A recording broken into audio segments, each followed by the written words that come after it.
Hey, Brian. Yes, Eric. I can only engage you in your name with a long hey. I feel like I can't just say hello. I really stretch it out. It has been. I mean, we've known each other for years at this point. Every single time you come into the room like Kramer, like, I've never hey, and there's an applause. Hey! Yeah, exactly. I have my own laugh track in a pocket. But I'm here to talk about something that's not funny at all and is very serious. Okay, all right. Let me get my serious face on. Yeah, there it is. I see it. Very serious. So there's a lot going on. I don't know if you're reading the news. I'm putting that in quotes. Yeah, what are we talking about? Ukraine war here thing. Are you tracking that? Is that even happening? Is that real? Yes, I think so. I think it's pretty real. Okay. I think we can weigh in. It's super real. Super real. Devastating economic and social consequences. Yeah. People dying, in quotes, just horrible. Bridges getting blown up. Dude, my favorite part of this whole war, and I don't get to say that enough, is that... What a precursor to whatever you're about to say. It's just the unpredictable way that like the conspiracy theorists and like different people have ended up on different sides of this thing. Sure. How it's like now a super like conservative kind of conspiratorial thing we're now pro-Russia. It's like Zelensky is bad. It's a real minefield to keep track of. I don't even try. I'm just strapped in along for the ride. Well, let me tell you something. If that's not bad enough, we got something crazy going on at Chernobyl. What's going on at Chernobyl? You know what, Brian? Why don't we tell them in a little bit? This is Brian and Eric Don't Belong Here. We're talking Chernobyl mysteries. We're talking atomic monsters. We're talking questionable takes on a geopolitical tragedy.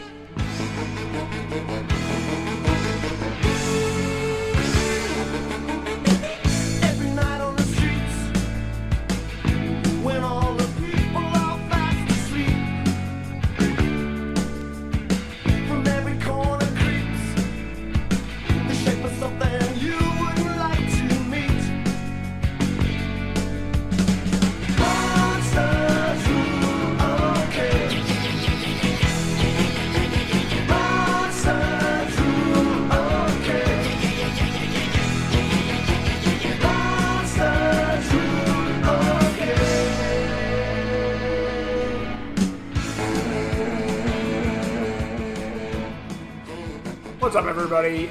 I'm Eric. I am here with my mysterious, ever-curious, and courageous co-host, Brian. This is Brian and Eric Don't Belong Here. Another night into the weird. Brian, what's going on? Not too much, man. I'm excited to talk about, I guess, really serious. That we came in real hot on that intro. I call that the whiplash. You know what I mean? We set them up and then we knock them. There we go. It's all fun and games. Now we're talking about questionable things that I probably shouldn't be speaking on air about. That's what you get for thinking that this would just be a fun diversion podcast. You think you get to escape reality? Fuck you. Yeah, I don't know if anybody's still commuting anymore, and if anybody is, I don't know how many of those people are listening to us on their morning commute, but I call that the swerve factor, Brian. That's a real coffee spiller. This horribly burned crotch brought to you by Brian and Eric Don't Belong Here. Right. I hope you look down and you just see our faces cackling up at you. The coffee stain is just our faces. So here's the thing. So we're talking about Russia, Ukraine. We're talking about crazy nuclear disasters. We're talking about Chernobyl. In popular culture, there's this trope that nuclear disasters create like mutants and mutant animals. Yeah, of course. I believe that.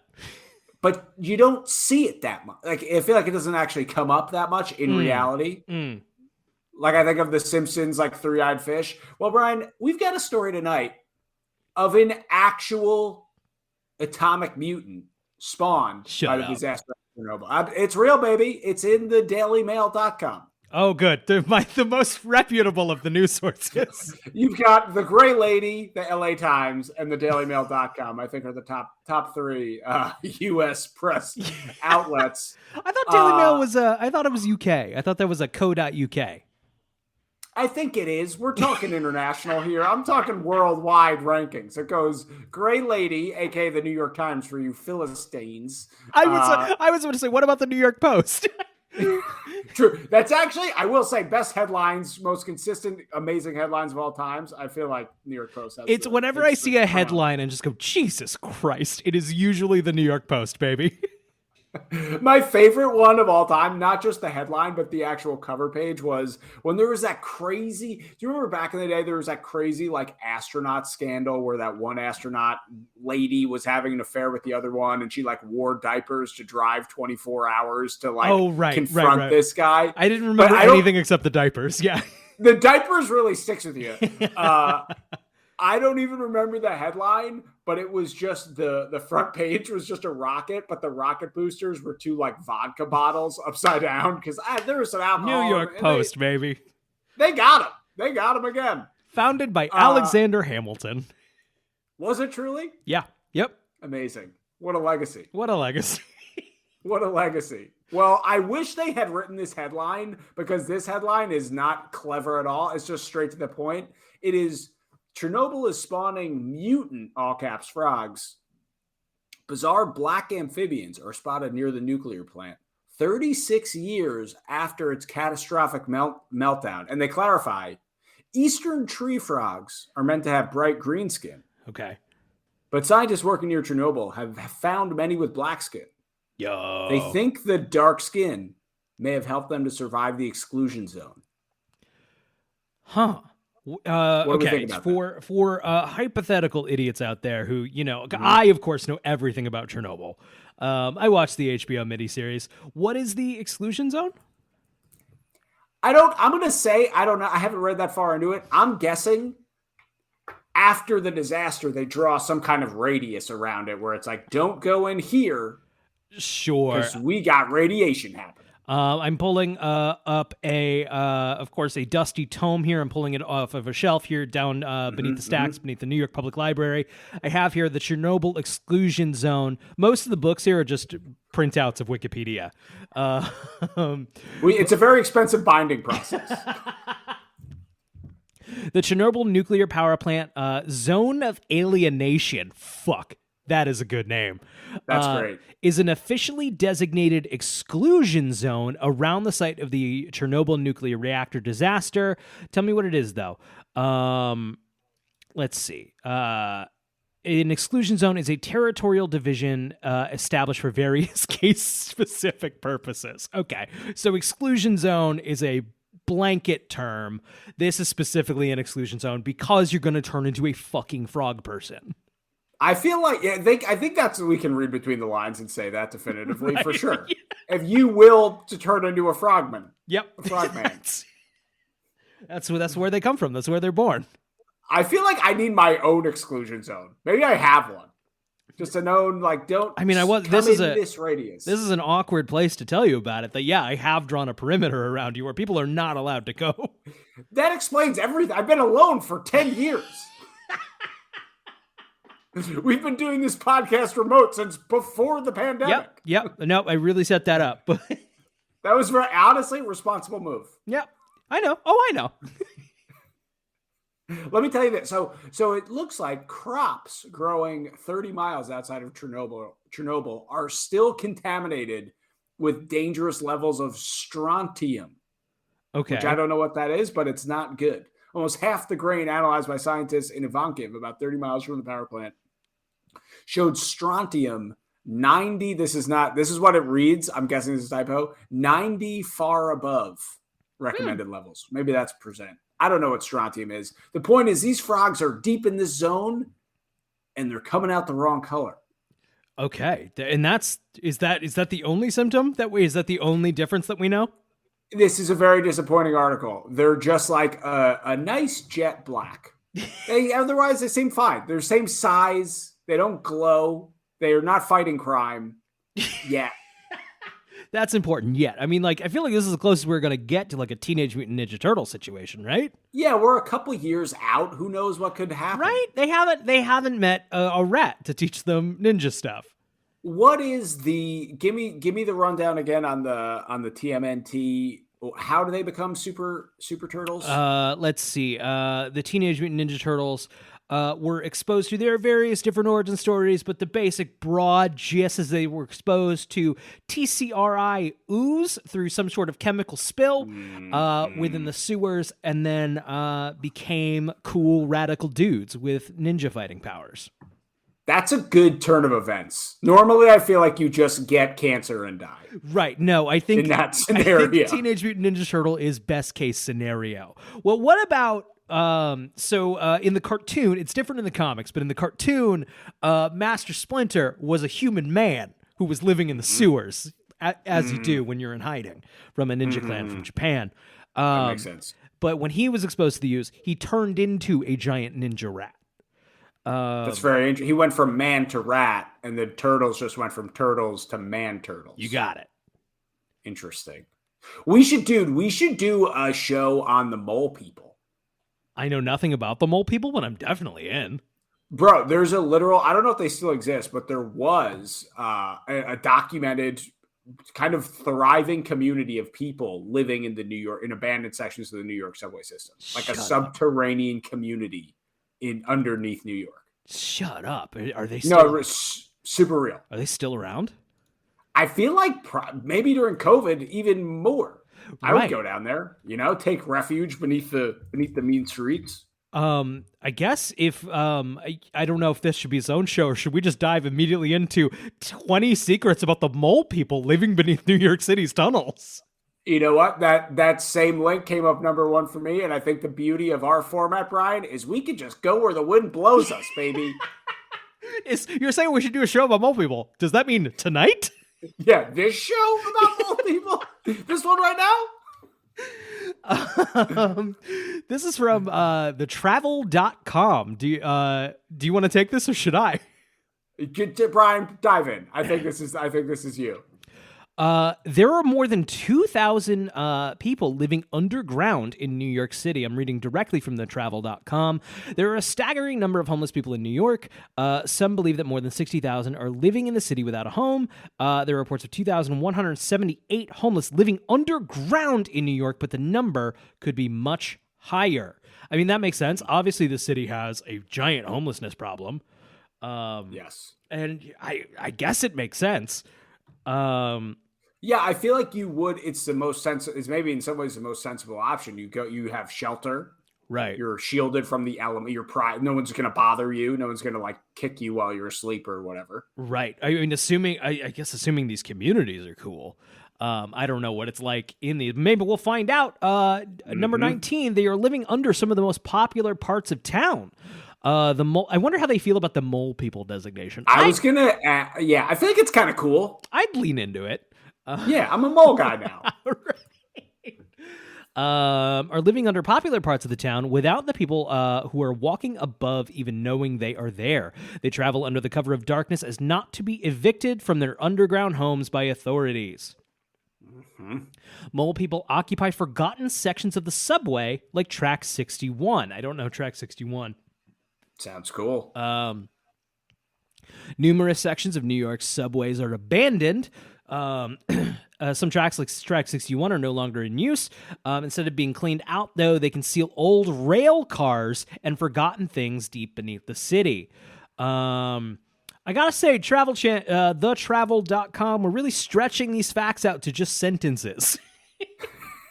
Each fact is truly just a sentence. It's a whole list of just mole people, they're underground. Yeah, they live under the train. So I'm gonna scroll through this and try to find the good ones. Yeah. Let's see. Sad fact: the homeless in New York take shelter in abandoned stations during freezing temperatures. That makes sense. Yeah. It's dangerous because it's under the ground, Eric. Yep. The tunnels are easily accessible. Okay, maybe here's something. The mole people form a community. Just like any place where numerous people live, the mole people form communities. I have a link here to a New York Times article. I'm clicking that, maybe in case that'll be interesting. Most of them look after each other, but is also kind of a hierarchy.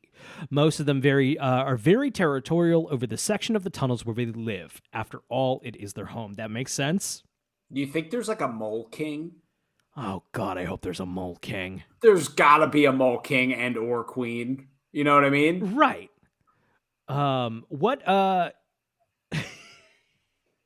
We have to find the mole king. We got to find them. We got to get the mole king on the pod. We got to get the mole king on the pod. I feel like we don't venture into nearly enough caverns. Together or separately. I am too scared. I'll say that. Also, it's probably terrifying. This list, predictably, as we've learned time after time on this show, this list predictably has devolved into homelessness in New York City is very sad. Yeah, yes. It's never, you never really see the bright, fun side of it.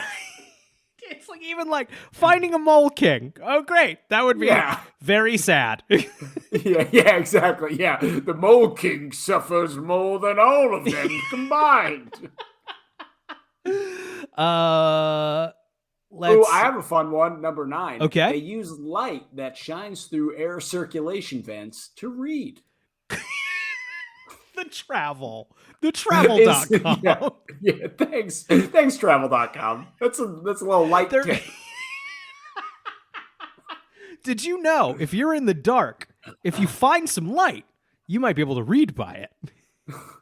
I'm quoting them right here. Homeless people are just like everyone else. They enjoy the same things you and I do. However, it is harder for them to do something like reading a book because they do not have electricity.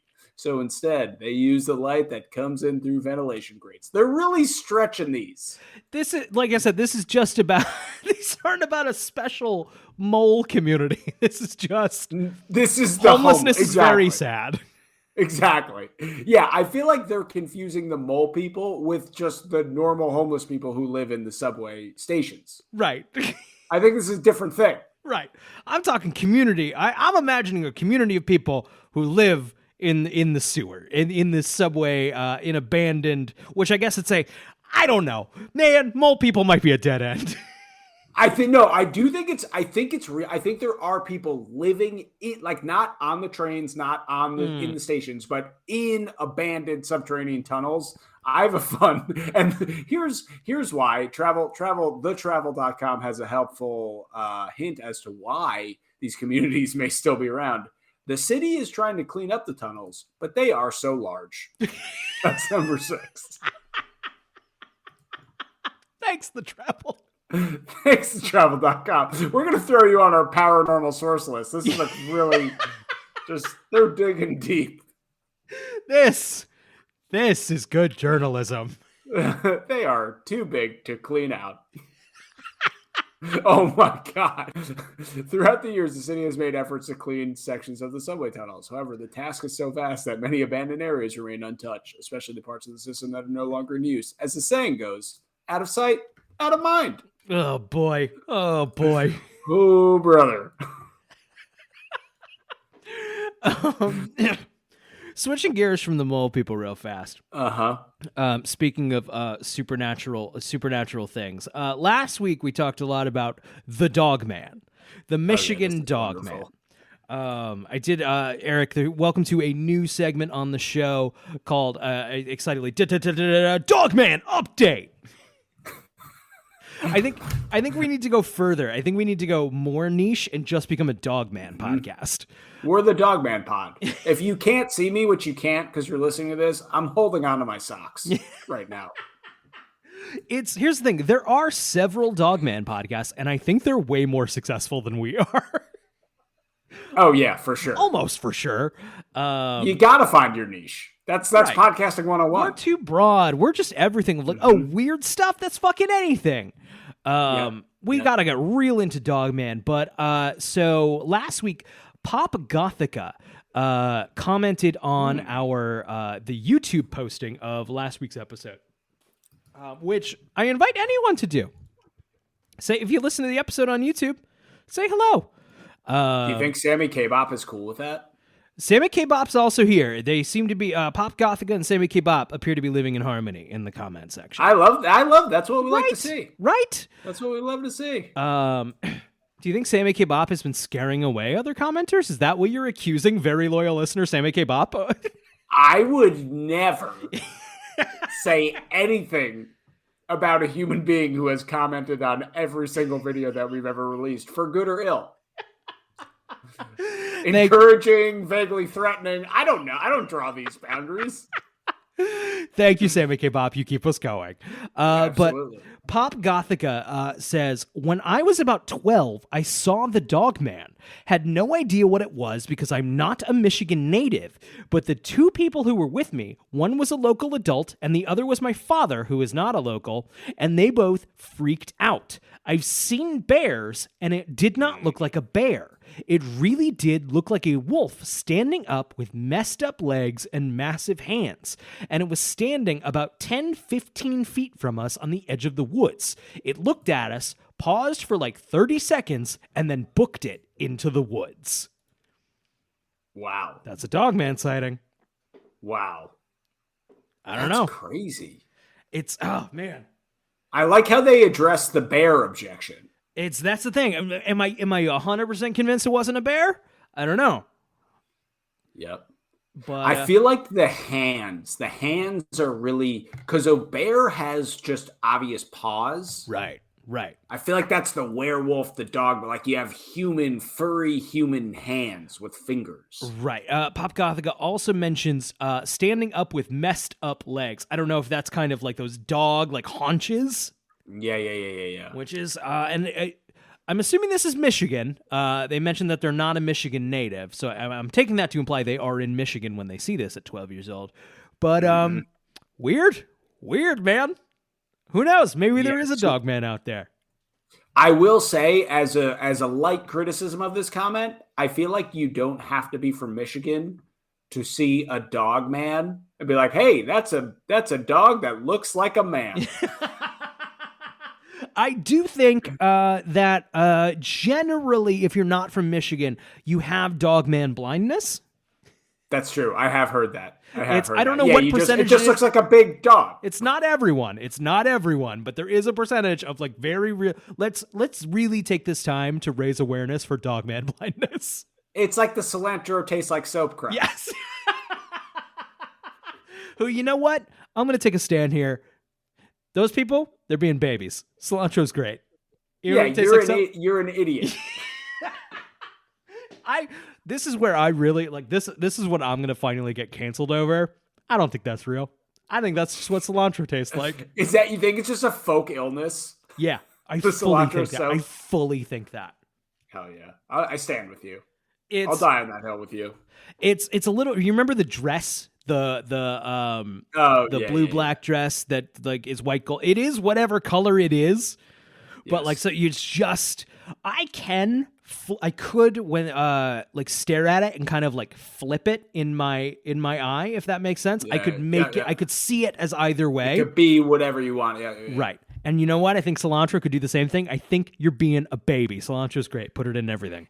Here's the interesting thing about that. It's like maybe they do taste cilantro. Maybe it doesn't taste like soap. They just don't like the taste of cilantro. Right. In which case you're being a baby. Yeah, you're being a little baby. It's a great herb. It's a great herb. It's a wonderful herb. It's great. You know, cilantro is the most popular herb on the planet. I believe it because it's great. I made some cilantro lime rice last night, and it was great. Wow! Whoa! Right? Wow! That's pretty good. That made it sound like I did anything from scratch. I made it from a box with some rice-a-roni. San Francisco treat. There you go. It's great. Phenomenal. Welcome to Rice Pod. This is new. We just talk. There's so many ways to make a rice that I don't know if our listeners are aware of. And I'll fuck up all of them. I'm real bad at making rice. I'll tell you what's fucked is the bottom of the pot. Mm-hmm. If you do it in a pot, that's getting burned. That's the other thing of like that. They always had like the box when you get like the San Francisco treat rice-a-roni. And it says like, hey, boy, do this for like 25 minutes. That time is horse shit. I'll be like 14 minutes. Like this shit's done. Yeah, they don't know what they're talking They don't know about. what And the fuck here's they're the talking fun thing about rice-a-roni is they got the cool little like noodly rice in there. Yeah, baby. I love that guy. Love that guy. I love that little noodly rice. Brian and Eric, Rice Pod. Rice pod. Is it even a rice? Is this rice? Eric, you don't fucking talk about orzo in here, motherfucker. Eric, this is one for the books. I hope this is someone's first episode. I really, truly hope so, because man, we got everything here. We've got black frogs of Chernobyl. We've got mole people. That is actually just a very sad homeless situation in New York City. We've got rice. We've got rice. We do have rice. We've got Dogman. We got a Dogman sighting. We got a Dogman sighting. We're not the best paranormal mystery pod. We're not the most disciplined, but in terms of topics per minute, what we like to call TPM, nobody's beating us. Nobody. It's you want to listen to Astonishing Legends? You want to get a real deep dive into a topic? Hey, that's there for you. If you want to broadly gloss over a bunch of them and then end with two guys staring at each other going, yeah, I don't know, man. We are here. Their TPM, their episodes are like 3 hours long. That's one topic per 3 hours. We're like 20 minutes in. We got like 5 already. Come on. You only live bang once. For your buck. We're all hurtling towards death. Can't spend 4 hours talking about Bigfoot. Come on. Hey, Scott and Forrest, more topics per hour, but also no more topics per hour. Do what you're doing. You're doing great. And don't stay in your lane. We'll stay in our lane. That's fine. Stay out of our lane. Stay out of our lane of not doing any research and like an hour beforehand be like, so what do you want to talk about? Yeah. Me frantically texting you from the highway. It's like, we're doing great, bud. I think we're doing all right. If this is your first episode and you've made it this far, you actually are legally required to leave a comment, either tell us on Twitter or to leave a comment on YouTube right now, because I'm convinced no one's listening. Yeah, nobody knows. Nobody knows what's happening. Wow. I'm circling back to this frog article just to see if there's anything. No, not at all. Yeah, there's nothing. It's just a black frog. I was really, at minimum, hoping they had, like, spikes or boils. 100%. A third eye. They could jump real good. Because these also just might be black frogs. That happens. This might have nothing to do with Chernobyl. Yeah, maybe they just discovered a black frog. Right. My favorite line in that article is like, these frogs are supposed to be bright green. Don't tell the frogs what they're supposed to be. Yeah, maybe they're switching it up. No big deal. They got tired of the green. They got to do green all the time. They got to do the same fucking thing.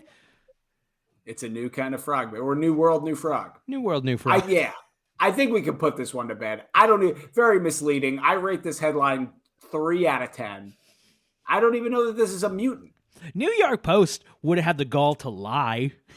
Oh, man. They probably, given the subject matter, they probably would have come out with some kind of very offensive cover and some terrible headline. You know what I mean? It would have been Zelensky as a frog. That's right. The black frog of Ukraine. Zelensky.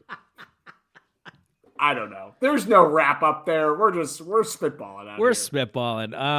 Eric, what else should we go over? What else we got?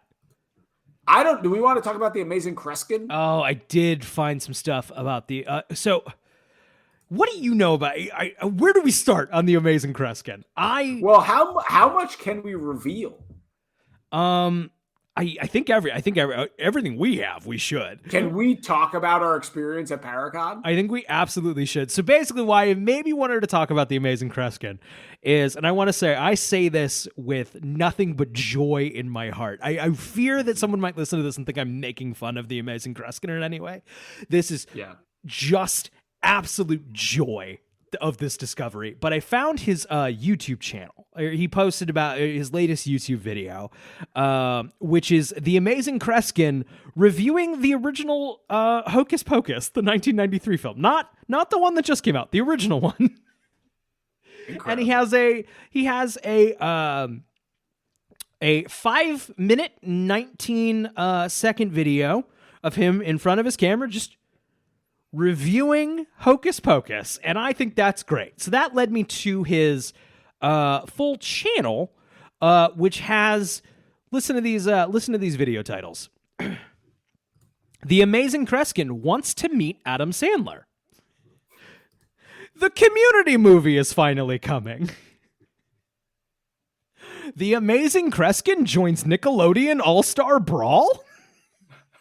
This reminds me of, like, I don't even know if they're real, but those memes where it's like, Grandpa thinks Google is like a text message or whatever. What I think is happening here, I think the Amazing Kreskin maybe has a friend, a grandchild, maybe running their YouTube channel. And a spunky nephew. I mean this so genuinely. Keep doing what you're doing. This is so good. This is the exact content I want from the Amazing Kreskin. That said, should we start from the beginning for anyone not aware of the Amazing Kreskin? Well, did you? So I'm cruising through YouTube, just looking at not his channel but videos about him. I didn't realize that he was so famous back in the day, or I shouldn't say so famous, but he was on. He did like the late night circuit. He was on Johnny Carson, and he did many appearances on Johnny Carson. Should we pull up a clip from that from one of his Johnny Carson appearances? Can I say before we dive into that? Do you think it's appropriate to talk about what happened at Paracon? Do you want to take it? Can I do it? Because so the Amazing Kreskin was at Paracon, which we were also at this past summer. That's right. So we're at this paranormal convention. We're at our booth. The Amazing Kreskin is walking around. At this point, he's an elderly gentleman. Right. He's 85, I believe. Dignified guy, has some gravitas, but he's also the guest of honor at this convention. That's right. I forgot about that. So he's walking around, and all of a sudden we see this crowd of people kind of gasp and are sort of tending to him. Brian, you very thoughtfully ran over. We thought he was having some kind of medical emergency. Like, it looked serious. Like he went down. He's on the floor. He went down. Yeah, he did go to the floor, right? Yeah. He literally, he went prone for a second. People are gathering around. Turns out, did he like stub his elbow? No, somebody was moving a speaker towards the main stage, and they got him. They got him good in the knee. That's right. He got hit in the knee. He took a knee. Got kneecapped. Hard. Someone came for the Amazing Kreskin. That's what I'm saying. This was kind of like a Tanya Harding situation. Fully. Just trying to maybe another a rival mentalist trying to take the king down. That's right. For the record, as far as I know, the Amazing Kreskin, it was a-okay. He was having. Well, he was fine. Right. He performed later that night. We were gonna go. We had tickets to go, but we got tired. They pushed it back, to be fair. Right. 1 hour, 8:30, too late for me. We were like, we are tired. We gotta go. I'm sure it was a great performance. But I don't know if the Amazing Kreskin would be charmed by it. We didn't get a chance to talk to him, I'll be real. I don't know if he would be charmed by us. No, probably not. It would probably just be a reminder of the fickle nature of fame and how he's gone from performing for Johnny Carson to talking to us. We can't do that to the Amazing Kreskin. No. I'm going to pull up one of his Johnny Carson appearances. And let's just see where that gets us. I haven't watched this. I have no idea what's going to happen. Me neither. I bet it's going to be great.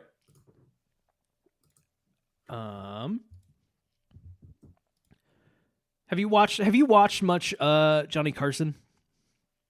I've seen some clips. I haven't watched whole episodes, but I kind of. I'm a little bit of a Tonight Show nerd. I'm a man of many interests. Sure. And when I say interests, I mean things to watch while I'm stoned. Johnny Carson has come up on my rotation. I will get very stoned and just watch old episodes of the Tonight Show. He holds up, right? I mean, he is the king for a reason, you know? I mean, like, this was a man, and it wasn't like today where there were like 60 fucking talk shows, like pick your fucking poison, just watch the good bits on YouTube the next morning. This man was in every American living room every single weeknight, you know? Like, that's crazy. Yeah. So with that said, I'm going to pick up with the volume. We're kind of just doing this on the fly, be pausing through probably to commentate, but here's Johnny. On an amazing month-long tour of New Zealand and Australia. This is his new book entitled The Amazing World of Kreskin. Would you welcome The Amazing Kreskin? Kreskin's walking out. He look at that full mop of hair. He does. This is dated February 20th, 1974. He is in a navy blazer, plaid pants, and just a full 70s mop of hair. Imagine, if you will, a lanky nerd. There's no other way to put it. What the picture that just came into your mind's eye, that's what's happening. Don't alter your first draft. Yeah. Oh, that title. Right? How are you, Amazing? That book, you really start something. I can't go on an airline. Everybody says, be amazing. How are you today? Of course. What are we going to do tonight? What do you want to talk about? It feels like, just looking at the top of the show for all the animals, and I guess I react the way some people do to snakes. There's no rationale as to why It's just a learned thing. You're not born with a What fear are they of snakes talking or about? something like that. That's I don't know. I think there was an animal segment and yet, before Sean, this. That must have been it. How a phobia can last. You can hear all the reasoning against it. Right. There's no reason to be afraid of this, but it still happens. That's an emotional thing. But I'm looking at the commercial, I guess the Toyota one, that ESPN on the one. Then you mentioned The Exorcist, and it's kind of I feel at home on the show. The Exorcist I saw last week. You had seen it some time back, and I think you liked it. It's that's the way I react to it. Yeah, it's a strange picture. What a difference of, like, once again, I kind of mentioned I'm kind of a Tonight Show nerd. It's kind of like The Amazing Kreskin comes on. It's like, yo, you see The Exorcist? I was just thinking that, how refreshing it is to see banter that is like this unpolished. Right. We're just like, we were thinking about phobias. You have a phobia and you know you shouldn't have a phobia, but you're still afraid. Right. Anyway. Compare that to today of like where it's like talking point, roll the clip, like... Yes, exactly. Jimmy Fallon, big fake laugh.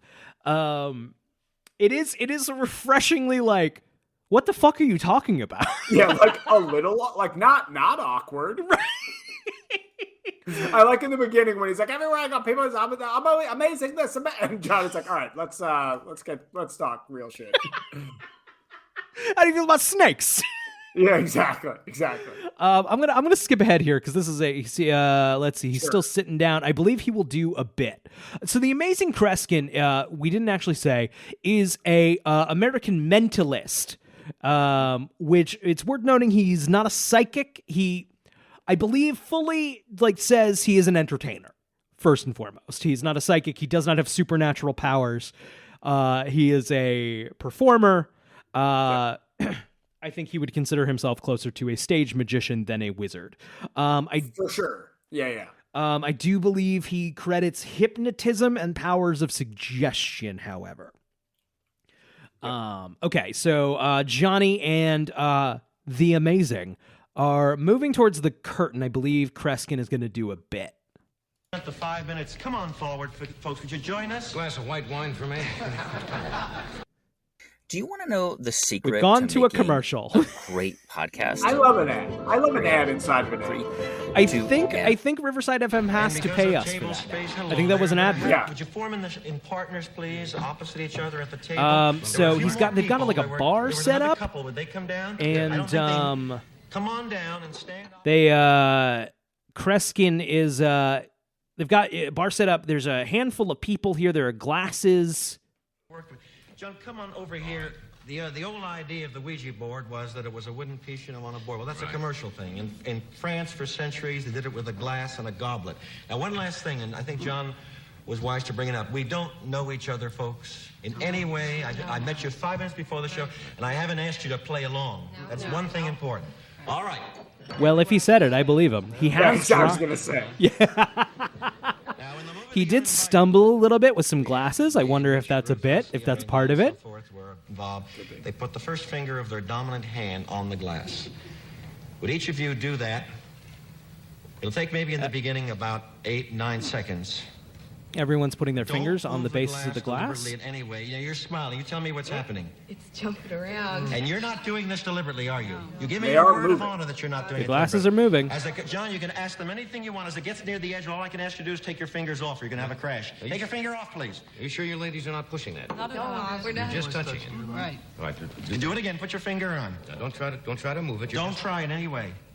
Would you tell John exactly what you feel happening? Have your finger touching it, though. Don't keep moving your finger off it, because you get a better reaction. What do you feel happening? It's just like the table's moving, the glass is just moving by itself. John, look at, in this case, their fingertip is hardly There touching are it at all. two, there is a couple, a man and a woman. Their glass does not appear to be moving. No, what are they doing? Are they subconsciously It's an moving it? unconscious, nervous reaction. But let me point out something. Take your fingers off. This time, now you would insist you're not moving it, right? No way. This time when you put your fingers on, make up your mind. Make up your mind the glasses are not going to move. Put your fingers on. Several glasses are still Tell me. moving. You're not doing this deliberately. They're are you? not listening. Tell me how it feels. What'd you say, ma'am? They're on television. It might be Seems to happen. nerve-wracking. It's an unconscious. One more thing. Move it to the center. This time, folks, I want you to put your finger on, and so you can't stop it. It's obvious no matter what you do, you can't Why does stop it it. think that way? I want you now to try to control it and slow it down when it reacts. Watch the opposite reaction. Keep your fingers on no matter where the glass goes. Don't take your fingers The off. glasses are ever. moving. Try to stop it, and instead it's going to be a reverse reaction. Keep your fingers on as long as the glass is on the Still table. moving. And John, you're going to, if you... It's getting close to the Yeah, edge. stay with it. Stay with Right. it. That's all right. That's it. Stay with it. Is that wild? Is that wild? It really One of the happens. glasses Stay with fell it. off and they Fall caught the it. Table, and I want to prove that it will. Stay with it as long as you can. So what do you think is happening here, Eric? It's still going on, and we'll let this go in the background. I have to say, this is terrible TV. I sense can't that- imagine how it is for podcasting. Probably it goes inverse, and it's incredible. I hope so. But no, so what I'm seeing is just people touching a glass, Right. and the glass is moving, and they just appear to be moving the glass. Right. Which I believe it's some sort of like. Have you ever been to a hypnotist? Or like seen a stage show hypnotist? Yes, when I was in high school, actually, one of the most popular events of the year was we would have a stage hypnotist come, Same. and I was always super. Oh, that's all. Yeah, it's actually a really amazing, sort of weird thing, and I always wanted to get hypnotized, but was kind of afraid to be hypnotized. I was afraid I would do something embarrassing, and I never really got even close. I never felt it. But I did talk to kids who went up. Like sometimes my friends would get hypnotized, and they all swore that they were not faking it, that it was absolutely real, that they just sort of were in a trance and whatever. What was your experience? It's so, I wonder, because we were in the kind of the same area. You went to high school in Connecticut, right? Yeah. I wonder if it was the same guy. Could have been. Because he was also, a very popular guy. I don't remember his name now. No, me neither. So I wanted to go. I was very curious about it. But I remember he was generally doing a test of like your susceptibility to hypnotism. And which I think is an interesting test in of itself. It's a little like, how game are you?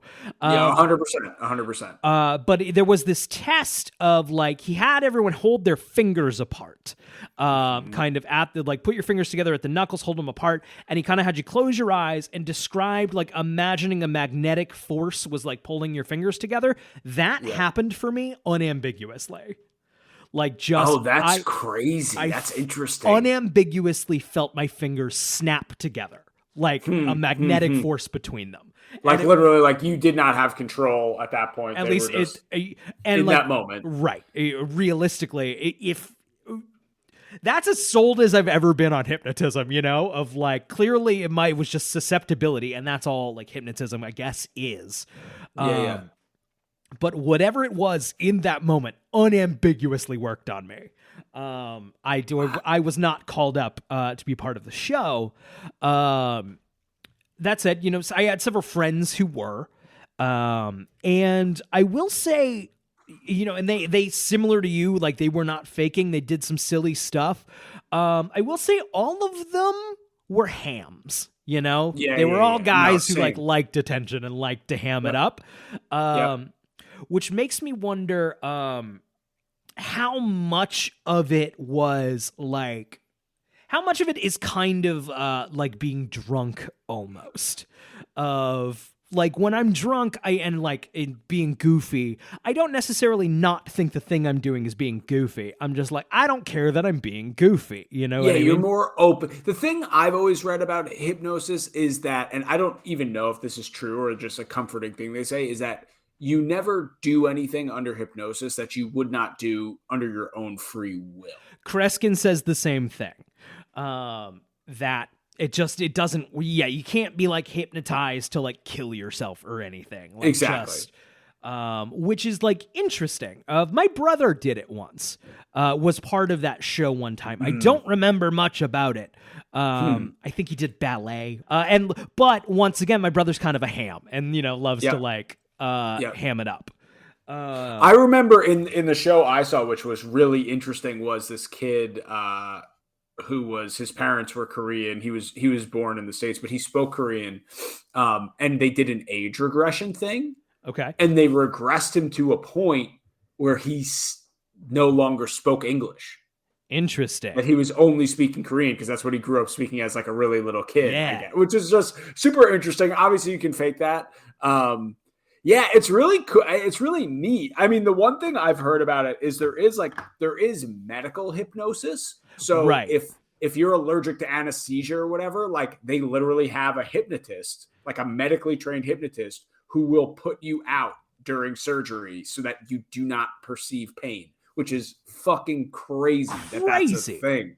That's a crazy thing that your brain can do that somehow. I don't really know how it works, but yeah, I think it's real. Like, I think it is a real thing. Right.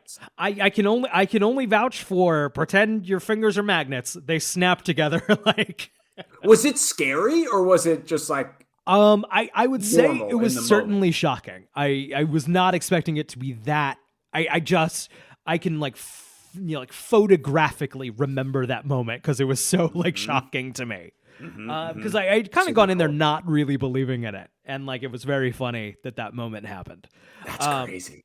What I also noticed during that show, and I flagged during that show, I think there was a kid on stage. I don't remember his name at this point, and I shouldn't say it on a podcast anyway. But I know there was one kid where like it wasn't really working. Whatever was happening wasn't really happening. And the performer like very clearly also flagged this and like didn't make a thing of it, just didn't call that kid up to do things, you know? Yeah. Yeah, I actually, in one year, there was a girl in the audience who was in my grade, really, really nice, really sweet, but she was actually very religious. She was like super Catholic. And she also had the thing. Our prompt was like, you were supposed to hold your hands together like you were praying, and then imagine a kind of like lozenge or something melting between your hands. And then if you were hypnotized, you wouldn't be able to pull your hands apart. And that happened to her, and she freaked the fuck out, like full panic attack, like losing it. And he had to come off stage and like unhypnotize. Oh, wow. And calm her. And it was like, whoa, this is super intense. Yeah. Kind of crazy. Anyway. Yeah. Wow. I'm just going to keep scrubbing through this. Oh boy, we got Kreskin with, nope, we got another ad. We got another ad. Aldi ad. I love Aldi. Aldi's great. I could do a whole. I fell down a hole. I learned everything about Aldi. Did you really? Fascinating chain of grocery stores. I love it. I won't bring here. Watch The Company Man on YouTube and watch his video on Aldi. Let's see here. So we've got two people sitting here. Let's see what's up. Let's see what happens. Yeah, I like this premise more. Okay, we got about 4.5 minutes All here. right, John, I I have an envelope in which there Carson are keeping 4 of shit those to jumbo time. kind of novelty playing cards, Right. which you don't know, and I haven't told you folks what the cards are. There are 4 playing cards in here. Yeah, but they're large ones. Now, these are miniatures, if I can maybe... There's I don't- 2 I'll people just- sitting across from one another. Carson is standing behind the woman, Kreskin behind the man. He's handed Carson an envelope. Apparently it has playing cards in it. Kreskin is holding a board of some Turn kind. this We'll over. get a camera over here. All right. Now, they're all different, and if you folks notice, they're all around the rim. of So they're a board playing that I cards. had It's some sort of, designed. like, It's a playing slippery card surface, board. non-commercial. And place Oh, your hands interesting. together, and just lay this rest. It's this being way. placed And John does between not the 2 know, people folks don't know the cards who are like knee to that are knee in their that chairs. envelope. We're going to take advantage of your ability to navigate this. Kreskin put a unconsciously glass on without the board? thinking. All I can tell you is this: of the 4 cards, 1 card is on this side, 1 is on this side of the row, 1 is on this side, and 1 here. He's gesturing to We're the trying different cause sides you of the people to board. Find the cards by that glass touching a card on this row, which corresponds to this, and so forth. Place your finger on it. Try not to reason. All They've right. got similar to what we've seen Whatever- before. They've got wait, their whatever fingers one on the touches first. As glass. soon as that glass moves, it's going to go to one side and one of the 4 sides. As soon as it I touches, reckon the glass we'll is take going to the hit the card cards that are immediately. in the As envelope. soon as it touches, don't try Right, to stop the glass right. from moving. It'll slide from either to any of the sides. And as soon as it touches one of the sides, we're keep your finger on. As soon as it touches one of the sides, It's moving, sure enough. now I'm going to pull out. We Slowly. don't have much time, so we're going to have to almost go. You're going to have to tell me, John. Kreskin is aware that the time is running. He's like, good enough, close enough. Yeah. Yeah, that's fine. This is the card we need. John, if I may, we can put it in about like that. All right, as soon as it touches, in fact, it should go much faster the last 3 times. Don't even think about it. Just let it be pulled to whatever direction. Kreskin's it's going. really trying to get them to move And we along to the see- right cards. and Don't look at her. Just let the glass go. I'm going to throw out there, It'll we go have very, not... very rapidly. So Now, there I are think, 4 John, sides you to this guys board, get this Eric. one here. Put your finger again, And there please. are Maybe we can get 4 cards, I believe, in the envelope. So I believe they're going to go to each side and pick the. We have no guarantee that these cards are not the same card on each side, right? 100%. Yeah. 100%. Because the glass is large. Which one will I It's a great setup. Great trick. put your finger on again? I do love his ability to really move him along. Yep. It's more or less. Keep. Yeah, Just great, don't even keep think about moving it. Don't back even think of it. up. It Yeah. really doesn't matter. Yeah, exactly. Really, any card is fine. I don't even want to. I'm gonna scan ahead a little bit, and The cards, it is a queen of hearts. sure enough. Wow, what do you know? It's got the 'em. same cards. They got them. You want to hear about a? We've been very I would say positive towards the Amazing Kreskin. Would you like to hear some of the controversies around the Amazing Kreskin? I would love nothing more.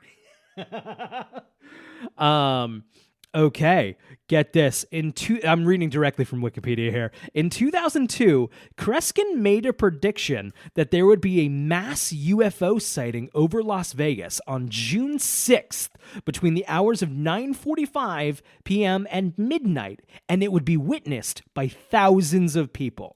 What year did you say this was? 2002. Oh.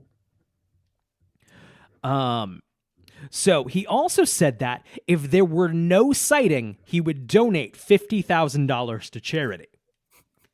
Maybe you can see where this is going a little bit. Yeah.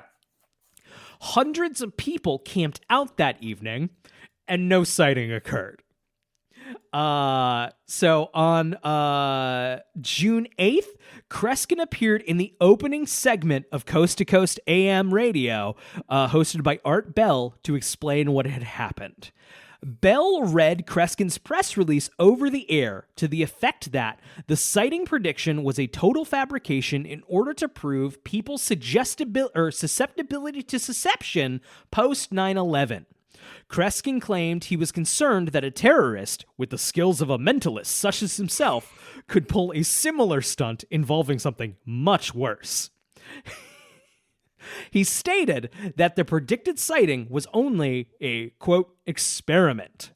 When asked about the $50,000 donation he previously promoted, Kreskin claimed that there was indeed a sighting that night, since he had said glowing green orbs were supposedly spotted in the sky just before midnight and reported by witnesses after news camera crews had already left the scene. It's good to have a plan B. Right? Following this, Art Bell banned the Amazing Kreskin from Coast to Coast AM. That's pretty. Getting banned from Coast to Coast is no easy task. Your people have tried. Art Bell is the true saint of people who fucking gob about paranormal bullshit. Oh, yeah, absolutely. An infinite well of patience. Yes. We can only dream of like that straight of a face when talking to people. Yeah. Yeah. Dude, I had no idea. Is there more stuff? And yeah, here. Okay. So, back as far as January 1973, a magazine carried an interview with Kreskin, which he alluded to the possibility of this stunt and to the dangers of the madness of crowds in general. This is just kind of interesting. This isn't another criticism. This is kind of just connected. Kreskin is aware about the benefits and dangers of hypnotism and claims that given an audience of 200 people, I'll have them seeing flying saucers. Take the same crowd to Times Square on a hot evening, and you could have them screaming fire. Here we go. Here's where we get. Ooh, boy. Kreskin says Hitler used hypnotic techniques in his speeches, the torchlight parades and somber drum beating being evidence of this. Using suggestion, I could never make someone do something he didn't want to do, but it's different in a crowd, says Kreskin. Psychologists don't know why, but somehow the level of morality is lowered and responsibility is low. I mean, mob mentality is a real thing. Yeah, exactly. Yeah, 100%. But it's clear based on this that Kreskin intended, like this quote-unquote experiment of his that was actually an allegory for everyone's susceptibility after 9/11 was, I'm going to make these bitches see, I'm going to see a UFO. And then they did not see a UFO. He could not do it. Couldn't make them see anything. Not one person. You think one guy could have helped them out? Well, apparently after the cameras left. That's right. They saw the orb. That's crazy. Dude, I wonder if that's ever happened. If there ever has been like a mass hallucination. Yeah. Interesting. I'm going to type in mass hallucinations and see what we get. I love that. Mass hallucination. A mass hallucination is a phenomenon in which a large group of people, usually in physical proximity to some, all experience the same hallucinations simultaneously. I do have a article or a page on psychology.fandom.com. Oh, baby. Let's see. In most cases, mass hallucination refers to a combination of suggestion and pareidolia. I don't think I'm pronouncing that correctly. Wherein one person will see or pretend to see something unusual, like the face of Jesus in the burn marks of a tortilla or the face of a kidnapped girl on a blank billboard, and point it out to other people. Having been told what to look for, those other people will consciously or unconsciously convince themselves to recognize the apparition and will in turn point it out to others. That makes sense. Yeah. 100%. And yeah, I guess that totally makes, like, if you think of like mass sightings of the Virgin Mary and a cloud or what, yeah. Which like is an element of, I mean, it totally makes sense of just like one person saying they saw something is enough to get another person to say they also saw it. Totally. Especially if you kind of want to see it. I think that's another big part of it. I think that's just talking to people about the paranormal, I think there are, in situations that we've been in, and a lot of people who want to believe in the paranormal are more likely to see paranormal things. Do you remember that speech in Jurassic Park where the guy is talking about the flea circus? Oh, sure. Yeah. I feel like it's a flea circus situation. Absolutely. Wow. Very interesting. Eric, we're at about time. Any final thoughts on mutant frogs, on the very sad state of the homeless population in New York City, being forced to live underground or in train tunnels? Let's see, what else did we cover? A a dogman sighting in Michigan. The Amazing Kreskin. Mass hallucinations. I don't think there's any more room in this episode. No, we hit for a single other topic. The Witch's Curse did say we had to hit minimum these or we have a minimum topics we have to touch on and a maximum. We hit that window perfectly. Mm-hmm. Anything else, the witch will kill us. Right down the middle, as usual. Take that, witch. Hey everybody, this is Brian and Eric Don't Belong Here. We come out on Wednesdays. We have a Twitter. It's at Brian and Eric Pod. We're on Apple. We're on Spotify. We're on probably wherever you get your podcasts. We're on just your dusty haunted radio in your grandfather's basement. Just turn it on. We'll just show up. Random channel with Spirit Box. We'll be in there. We'll be in there. You know what we would appreciate? Just a nice review on iTunes or just a comment on YouTube. If you're on YouTube, leave a comment. Take it. Sammy K. Bop's probably there. Say hello. Talk to Sammy K. Bop. We got dog man stories happening. Should we throw a prompt maybe in YouTube? Have you ever been hypnotized? What was your experience being hypnotized? Oh, that's a great prompt. Tell us about. Are you hypnotized right now? Did we hypnotize you tonight? To leave a comment.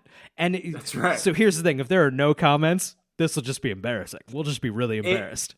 No, it'll be an allegory for how podcasters and social media could be leveraged to hypnotize mass audiences. You're welcome, America. That's exactly what it is. Eric, any final thoughts? What have we learned? I think we knocked it out of the park. I think we did too. Good night, everybody. Good night, guys.